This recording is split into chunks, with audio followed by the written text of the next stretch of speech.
Podcast Jejak Leluhur Jilid 2 dipersembahkan oleh Dinas Kebudayaan dan Pariwisata Kabupaten Cirebon. Assalamualaikum warahmatullahi wabarakatuh. Salam sejahtera untuk kita semua. Cirebon sebagai sebuah wilayah kultural yang memiliki akulturasi berbagai kekayaan budaya dan peninggalan sejarah telah menjadi tujuan objek wisata religi. Saya selaku Kepala Dinas Kebudayaan dan Pariwisata Kabupaten Cirebon mengajak masyarakat dan wisatawan untuk mengunjungi keunikan daya tarik dan wisata religi dalam rangka menjunjung tinggi nilai leluhur yang ada di Kabupaten Cirebon. Dengan kerangka berpikir, kerangka langkah demi kemajuan kearifan lokal, Dinas Kebudayaan dan Pariwisata Kabupaten Cirebon mengadakan sebuah acara Napaktilas Jejak Leluhur sebagai penerus generasi dapat meneladani nilai-nilai leluhur di Kabupaten Cirebon khususnya dan Indonesia Nusantara pada umumnya. Kabupaten Cirebon Katon. Assalamualaikum warahmatullahi wabarakatuh. Alhamdulillah, pemirsa, kita bertemu lagi pada acara program Napaktilas Jejak Leluhur. Kami berada di Kelurahan Panjunan. Nah,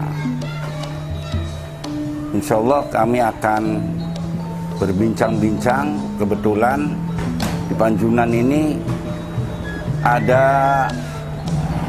situs yang tidak kalah pentingnya di Cirebon dan sudah terkenal di mancanegara, yaitu masjid atau musola Panjunan atau Masjid Merah, ya, terkenalnya.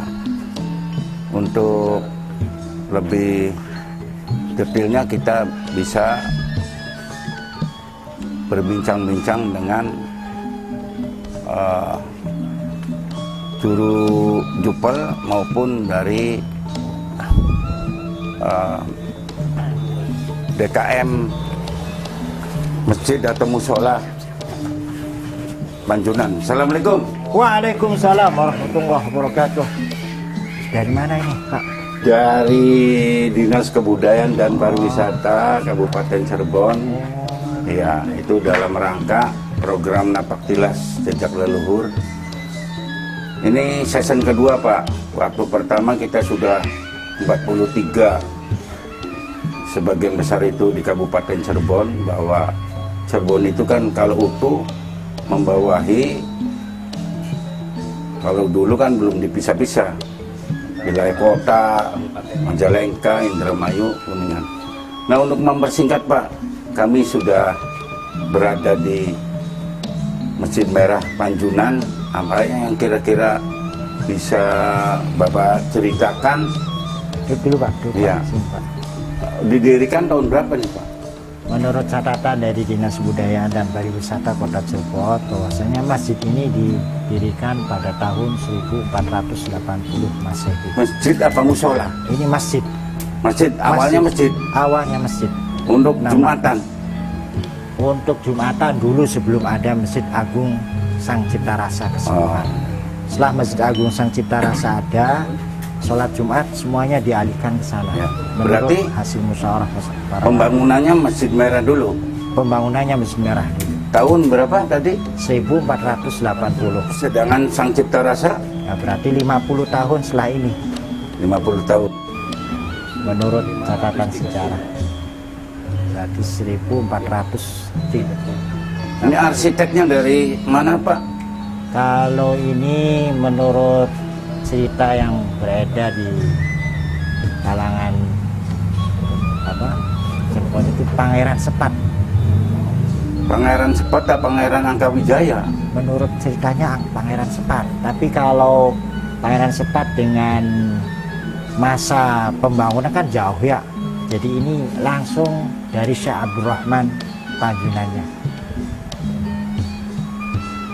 Syekh Abdurrahman Panjunannya. Ya.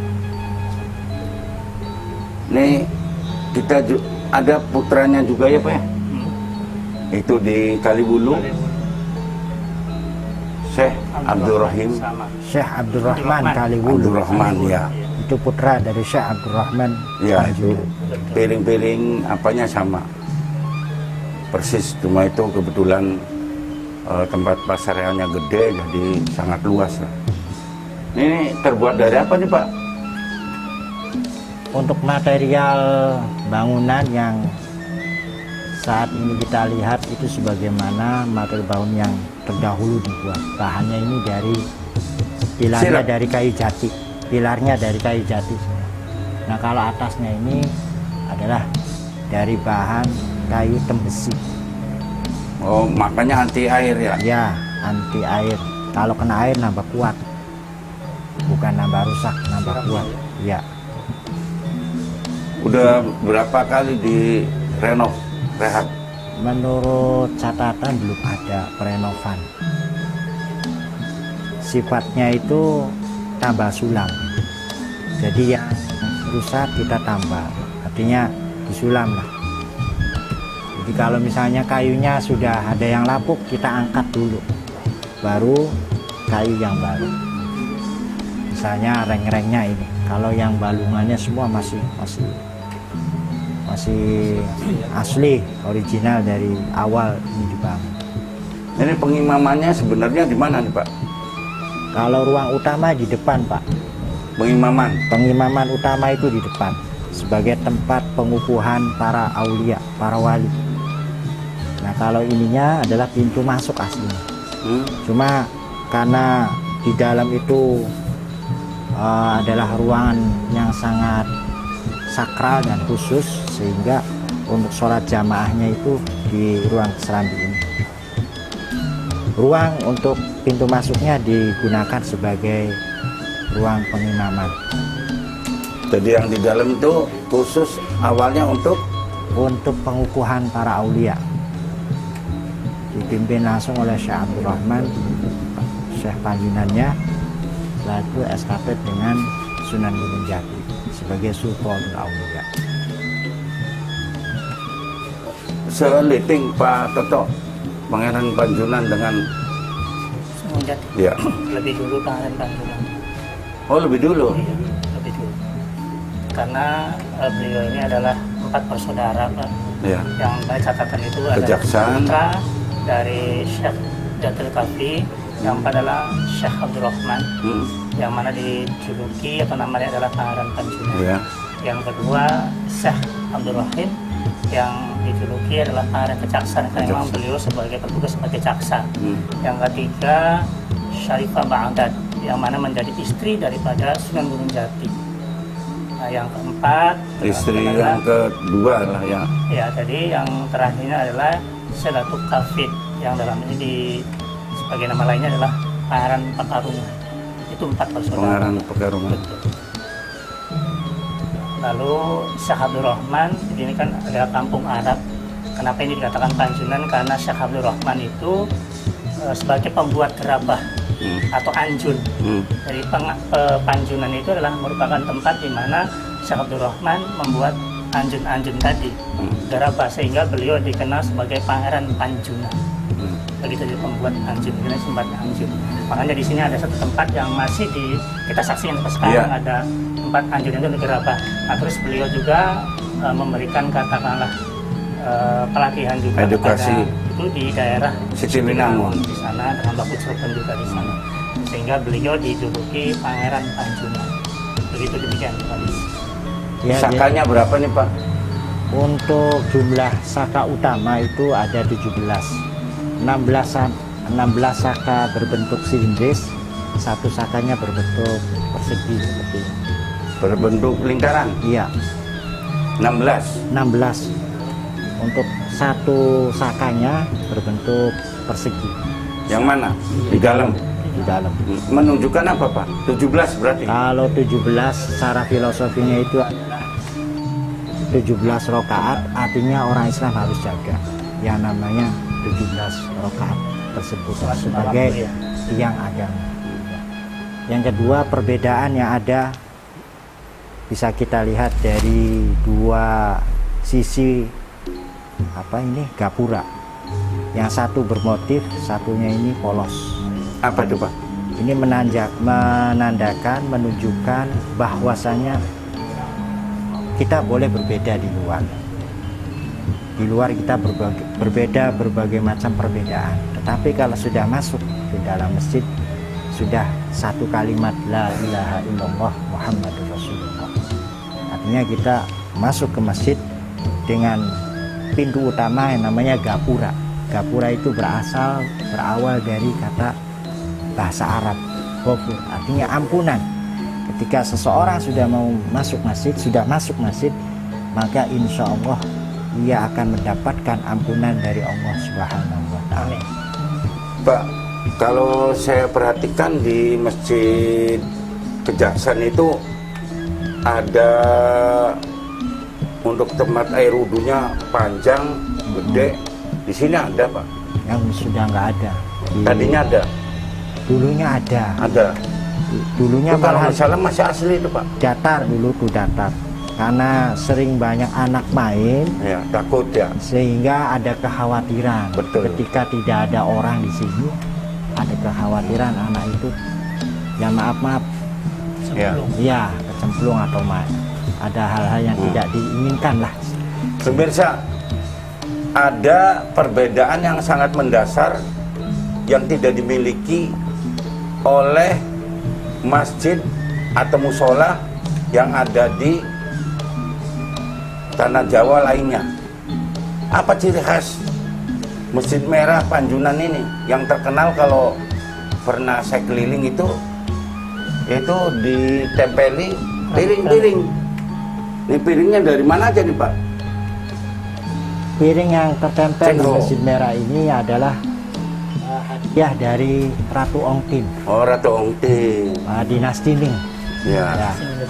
Dan sebagai ciri khas bahwasanya syiar Islam Kanjeng Sinuhun Sunan Gunung Jati tidak hanya di Cirebon, tidak hanya di Nusantara, tapi meluas sampai ke negeri Cina. Betul. Itu pun bukan kehendak dari Kanjeng Sinuhun Sunan Gunung Jati.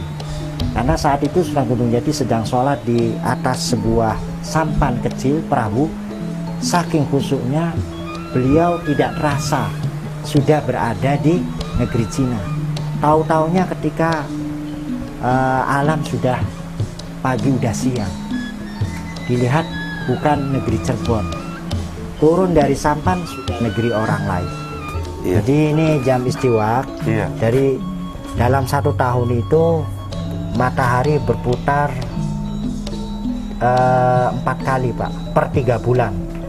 Jadi ini ada 4 kotak ya, 1, 2, 3, 4. Ini ada perputaran per 3 Berarti bulan. ini dari berpindah. dulu sudah dibuat ya? Iya, Belum pernah ada yang ngerubah? belum. Memang begini deh. Nah setelah kita pencet ini, kapan pencetnya? Waktunya jam 12.00 siang hari. Setelah kita lihat, Maksudnya pencet gimana? iya di apa? Ukurnya itu ya. Diukur, dilihat. Ketika bayangannya itu sudah ngepas, berarti jam 12.00 tapi belum masuk waktu. Nggak ada zuhur. bayangan maksudnya gitu Pak ya? Nggak ada bayangan ya? Iya. Ketika ada bayangan sedikit, ya bergeser. Nah, Udah berapa masuk. derajat? Tuh contoh. Tuh ini kan bayangan. Nah, ini bayangan ya. Ini bayangan ini kalau misalnya bukan waktu zuhur itu seperti ini. Tapi kalau waktu Ini zuhur sih karena pas. Iya. cahaya Iya. lampu ini sih. Jadi kalau waktu zuhur tidak ada bayangan, Pak. Jadi tegaknya hamba dengan Allah ketika tegak lurus itu filosofinya. 12. Ya, tegak lurus hamba dengan Allah maka dirinya hilang. Sirna ingkertaning bumi. Bahasanya gitu. Ketika manusia tegak lurus kepada Allah betul-betul, maka dirinya itu hilang. Seolah hilang ya. Iya. Tidak ada bayangan. Alhamdulillah berakhir sudah tayangan kita di program Napaktilas Sejak Leluhur di Musola atau Masjid Merah Panjunan. Di Masjid Merah. Masjid Merah Panjunan. Nah ini tadi sudah banyak panjang lebar dengan cupel, juru penerang atau dengan Pak siapa? Pak Nasiruddin. Pak Nasiruddin. Beliau kebetulan jadi imam di sini, ya pendakwah di sini juga. Nah, kita banyak mendapatkan sebuah pengetahuan secara edukasi keterkaitan tentang filosofi bangunan, kemudian tentang tata titinya kita untuk beribadah kepada Allah, yang tentunya bisa dijadikan suri tauladan. Terima kasih atas waktunya Pak Nasiruddin. Kami dari program Napaktilas Jejak Leluhur, kami ucapkan terima kasih. Sama-sama. Saya akhiri, Assalamualaikum warahmatullahi wabarakatuh. Napaktilas Jejak Leluhur dipersembahkan oleh Dinas Kebudayaan dan Pariwisata Kabupaten Cirebon.